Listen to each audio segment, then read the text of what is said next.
procedures, which includes coercive persuasion in the form of thought reform or brainwashing.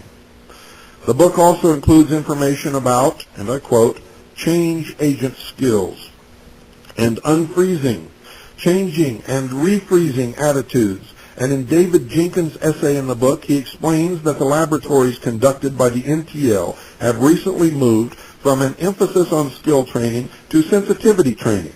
And he declares that the trainer has no alternative but to manipulate. His job is to plan and produce behavior in order to create changes in other people. The manual also states regarding children that although we appear to behave appropriately, this appearance is deceptive.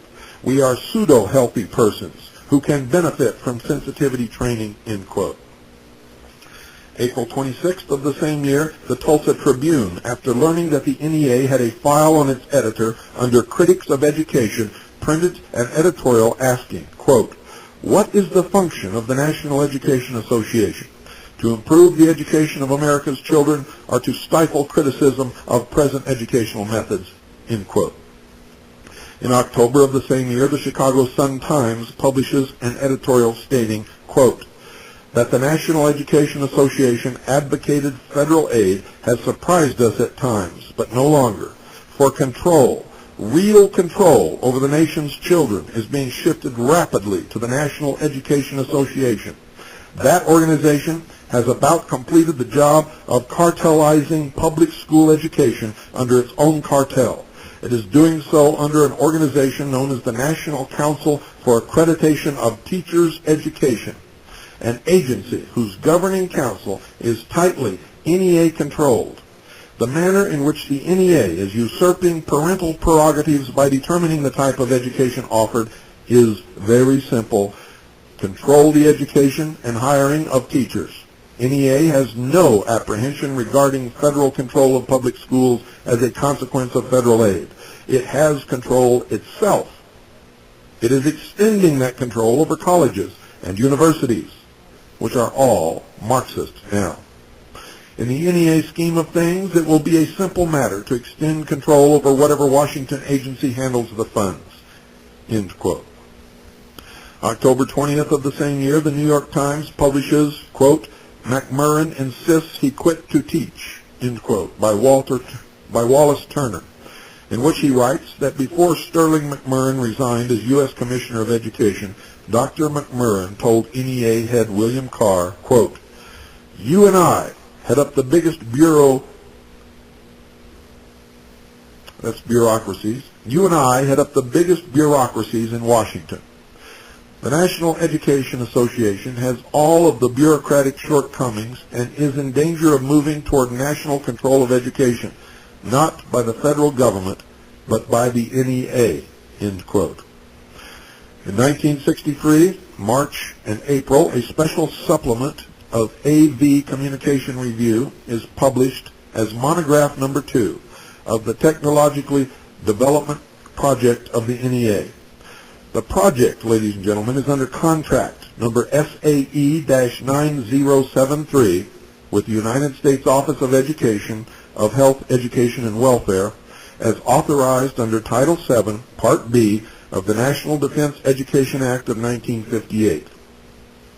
The contractor is the NEA, and in this supplement you will find, and I quote, another area of potential development in computer applications is the attitude-changing machine. Dr. Bertram Raven in the psychological department at the University of California in Los Angeles is in the process of building a computer-based device for changing attitude. This device will work on the principle that students' attitudes can be changed effectively by using the Socratic method of asking an appropriate series of leading questions logically designed to right the balance between appropriate attitudes and those deemed less acceptable. End quote. In other words, ladies and gentlemen, brainwashing. 1967, Humanizing Education. The Person in the Process is edited by Robert Leeper for the Association for Supervision and Curriculum Development of the National Education Association and contains Carl Rogers' article, quote, The Interpersonal Relationship and the Facilitation of Learning in which Rogers declares, "The goal of education is the facilitation of change," end quote. Rogers was taught by William H. Kilpatrick at Teachers College, where he received his Ph.D. in 1931. As a psychiatrist, he originated client-centered psychotherapy and helped found, with Abraham Maslow, Rollo May, Ira Progoff, and others, the Association for Humanistic Psychology in 1962. In October, the NEA Journal publishes Helping Children to Clarify Values by Lois E. Ratz, Merrill Harmon, and Sidney B. Simon, in which the authors declare, and I quote, "The old approach seems to be to persuade the child to adopt the right values rather than to help him develop a valuing process.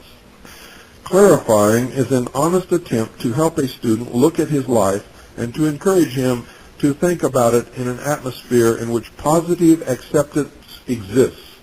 The teacher must work to eliminate his own tendencies to moralize."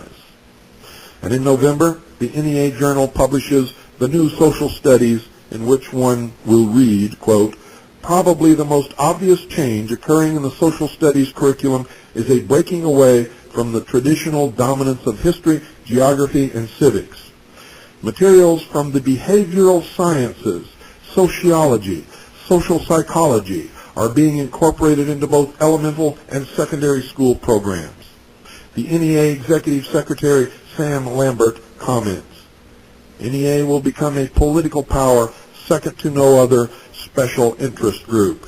NEA will have more and more to say about how a teacher is educated, whether he should be admitted to the profession, and whether he should stay in the profession." And I will continue this tomorrow night.